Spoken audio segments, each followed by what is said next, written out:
TRS के कारगुजार सदर व रियासती वजीर तारक रामाराव ने मरकज की बीजेपी पर एक मरतबा फिर नुक्ताचीनी की। उन्होंने मरकजी वजीर दाखिला अमित शाह के दौरे पर तंज कसा। उन्होंने कहा कि एक और सियासी सयाह ने रियासत का दौरा किया। उन्होंने इल्जाम लगाया कि बीजेपी ने 8 वर्षों के दौरान तेलंगाना के लिए कुछ नहीं किया।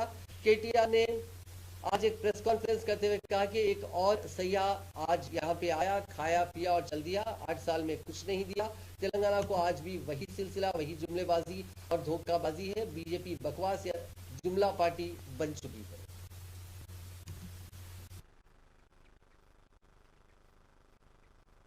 ఎక్కడ పోయినాయి, ఎక్కడ ఉన్నాయి, ఉపయోగపడట్లేదా?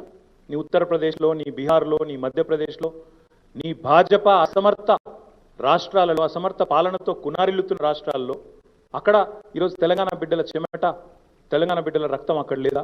ఇది వాస్తవం కాదా? మరి అట్లాంటప్పుడు ఎవరి సొమ్ముతో ఎవరు కులుకుతుంటే నువ్వు ఇక్కడ తెలంగాణకు వచ్చి మేము ఇచ్చినామంటావు?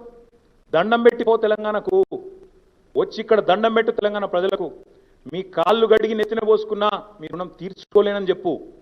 మీ వల్ల మా ఉత్తరప్రదేశ్ బతుకుతున్నది, మీ వల్ల మా మధ్యప్రదేశ్లో, మీ వల్ల మా గుజరాత్లో మా కొంత అభివృద్ధి జరుగుతున్నదని ఒప్పుకో, మేము సంతోషపడతాం.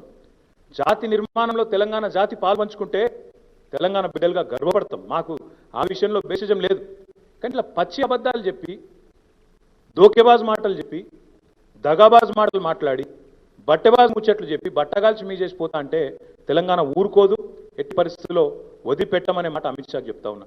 ఇన్ని అబద్ధాలు, ఎంపీ ఒక మాట, హోంమంత్రి ఒక మాట, అధికార ప్రతినిధి ఒక మాట, వీళ్ళదో బతుకా అసలు, వీళ్ళదో పార్టీ? దయచేసి ఆలోచించమని చెప్పి నేను మా తెలంగాణ తమ్ముళ్ళని కూడా కోరుతా ఉన్నా. నోరు తెరిస్తే పచ్చి అబద్ధాలు. అదేవిధంగా ఇంకా మాట్లాడతారు, ఏమంటారు?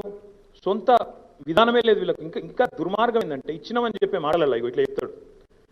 8 ఏళ్లలో 2,52,202 కోట్లు ఇచ్చిందని చెప్పిండు. అందులోనే ఏం చెప్తాడు? మాటల మాటికి పేపర్లో వచ్చింది, నాది కాదు కట్టింగ్, పేపర్లో వచ్చింది.